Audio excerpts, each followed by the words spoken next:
Hello, so today I am going to be doing a review on Tyler Perry's new movie, Divorce in the Black.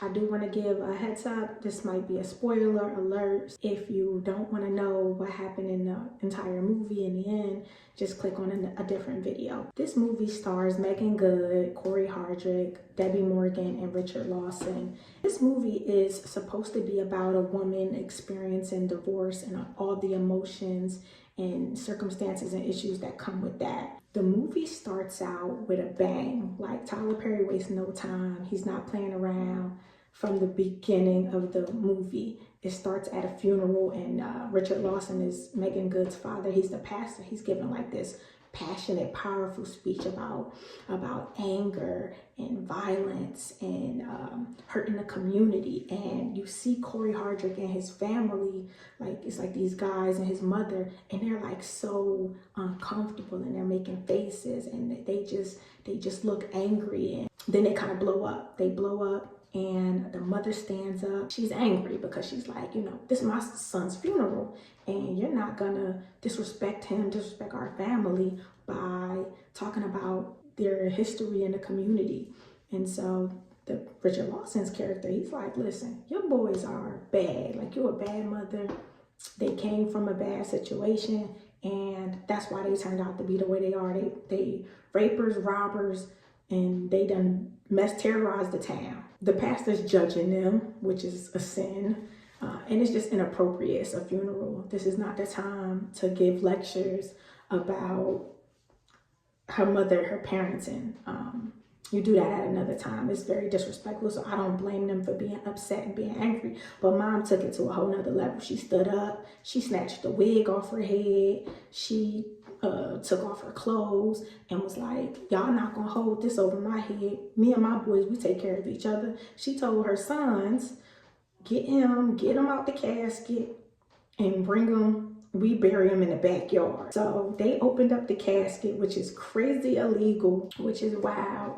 Opened up the casket, put the brother in the back of the pickup truck. Now, to establish everything, Megan Good is married to Corey Hardrick, and his name is Dallas. He has 4 brothers and 1 who just died, and they are the Bertrands, and they're like bad news in this little small Georgia town. It's just all drama at this point. And it's like I said, this is not even 10 minutes into the movie. Debbie Morgan and Richard Lawson, I don't remember their names in the movie, but they're her mother and her father.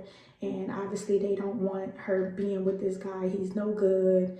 And it's already implied at this point that he's no good, but they just let it rock, because what can they really do? She's grown. She tries to go find him. She goes to his family's house. They live in like this rundown land, trailer park, and she goes and gets him. He's angry. He's drunk. And I mean, he should be angry because he was just embarrassed. He was humiliated in front of the whole church.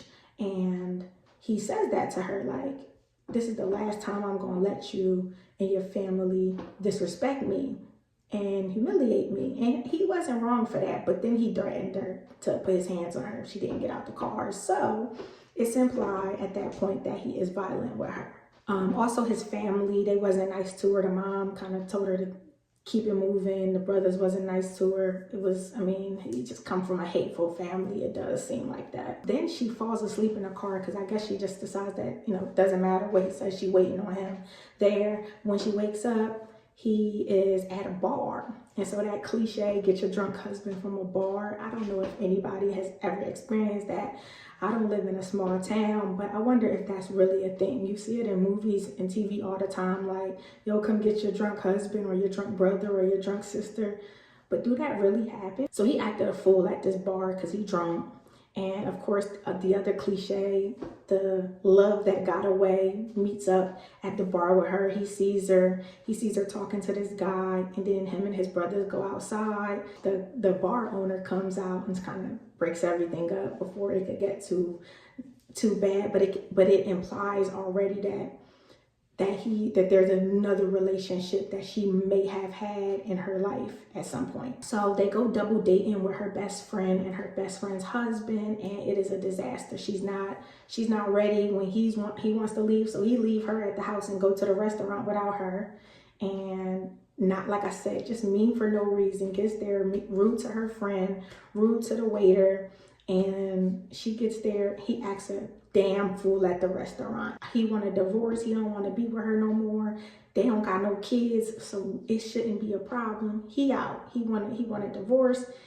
Embarrasses sis at the restaurant.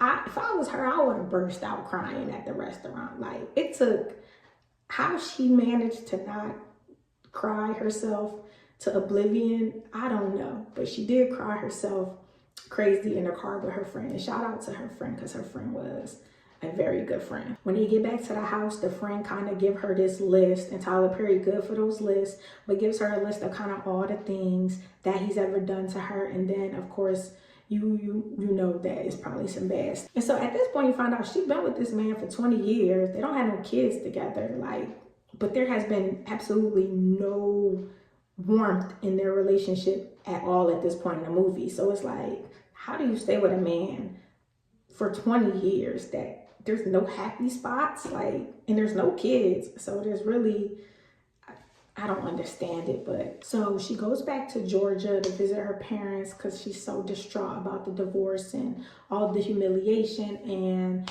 you know, her and her mother is crying together because her mother read this list, and her mother's like, oh my God, this man been beating you and spitting on you, and I ain't had no clue. She tells her mom, like, you taught me about perseverance and resilience and staying in a relationship, so that's what I thought I was supposed to do. Now, 20 years of being with this man who been beating you and spitting on you and mean to you, and nobody else knew but your friends, sis. Okay. Mom knew. Mom just overlooked it. And for whatever reason she overlooked it, that's another conversation. But nobody gets beat up and mistreated for 20 years. And she even had a conversation in a movie about how he poured oil on her prom dress when they was 17. So he been mean from the jump. This ain't like no once in a blue moon. He just been mean and nasty for 20 years. How? Her parents try to up her spirits with a new guy, of course, because Tyler Perry loved thinking that if you in a bad relationship or in a bad situation, getting up out of it, the best thing to do is to get you another man. But if a man been beating on you for 20 years, the last thing you need is another man, even if he's a Prince Charming. I personally don't understand it, but okay. Her father makes these home videos and shows her how sweet and innocent and beautiful she was prior to meeting Dallas, and then how miserable he made her and how the mother acted a plump fool at their wedding. I mean, Dallas he come from a crazy situation, so I guess I can't even blame him for being crazy. Her family takes her to like the carnival, and she bumps into this guy. His name is Benji. She's known him since, you know, she was a younger girl. They dated in high school, but, you know, Dallas and his brothers beat him up, hospitalized him. And so they never were a thing. She'd been with Dallas since she was 17. She meets him at the fair. They kind of get a little romance. She get drunk, tell him she want the dick. He says no, because he a gentleman. But he treats her to like this real romantic night under the stars. He has the pickup truck all laid out, very romantic and very respectful. And he said, you know, he wasn't going to do that to her, because she told him she never been with nobody but Dallas and she wanted some dick. She told him straight up. He said no. Shout out to him. So they done got divorced. At this point, she signed the paperwork. Why Dallas's brothers sent him pictures of her at the fair with Benji. He pop up at the bank and act a damn fool, curse her out in front of everybody, curse her friend out.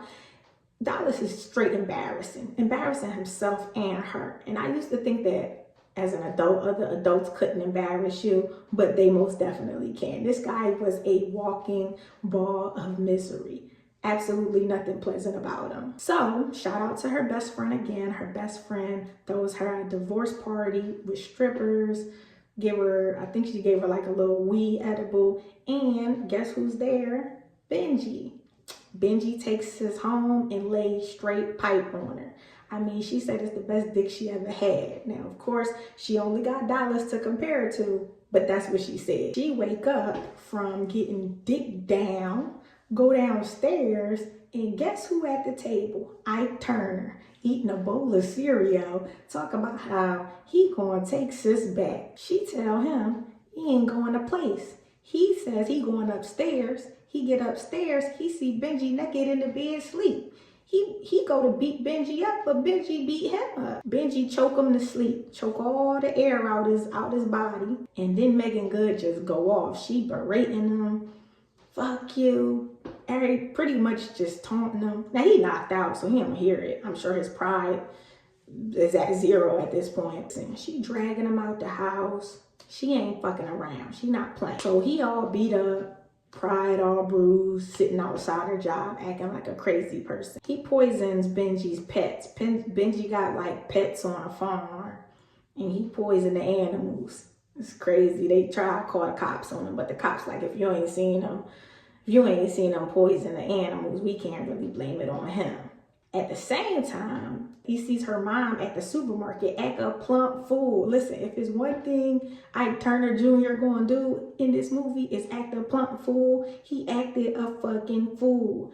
In the supermarket, called her a bitch, gripped her up, choked her out in the supermarket, act crazy, told her her daughter made a fool of him, choked her out, bitch this, bitch that, in the supermarket in front of everybody. Then he leave. At the same time this happened, Megan Good and her new boo Benji is having a couples night with her best friend and her best friend's husband. And guess who pops up? Ike Turner Jr.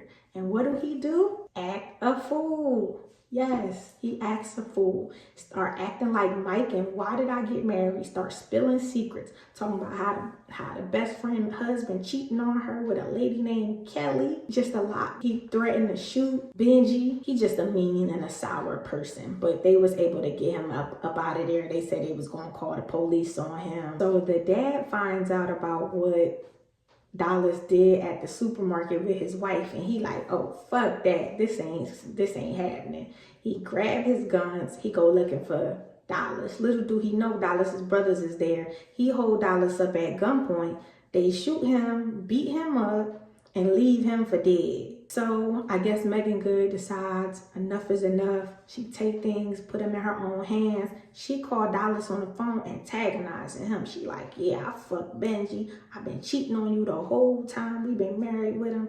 He lay pipe better than you. He treat me better than you. I was faking it all them years for you. Come see me. I'm in the house about to fuck him right now. So he come, beat her up. It's this wild, of course, you know, this crazy wild scene. Come, he beat her up, choke her out, throw the bitch over the counter. Then she pick up one of her dad's shotguns, click that joint, he dead. And she get him to kind of admit to some things. At first I thought he wasn't going to die, but that she was going to have him on tape admitting to the fact that he killed his father. So I guess that's some, like a little bit to hear that he killed his dad for beating on his mom, but then you beat up your bitch for 20 years. It's crazy. All in all, this was a really, really good movie. I rated like a good 8 out of 10. This is the best acting I've ever seen from Megan Good. I'm not gonna lie, I did not think sis had it in her, but she definitely does. The casting was great. The storyline was great. I can't tell you how many times I screamed at the TV or did, oh my God, like one of Tyler Perry's recent best. Like he hasn't made a good movie like this in a long time. And I really, really think casting is a big part of his like more recent problems. Obviously, I love Sisters and a lot of the great shows that he have and a lot of the movies that he make, but his casting choices to me always have fallen short for a long, long time because I think he has gone away from like having like high profile black stars in his movies to now having like maybe 1 or 2, but then filling up the rest of the cast with people that we don't recognize. If you watch Tyler Perry's older work, one of the things is a great actress can carry an average story, but a bad actress or an average actress cannot carry an average story. And not to say that he has an average story, but some of the cringeworthy moments or the unbelievable moments don't get sold the way they should because I think the casting is just not good. And this was a great balance. You want to introduce some newer actresses or actors that we don't know, that's fine, but it needs to be, you know, 1 or 2 of them, not a whole cast full of them. So that's my opinion. Tell me what you think in the comments. Have a good one.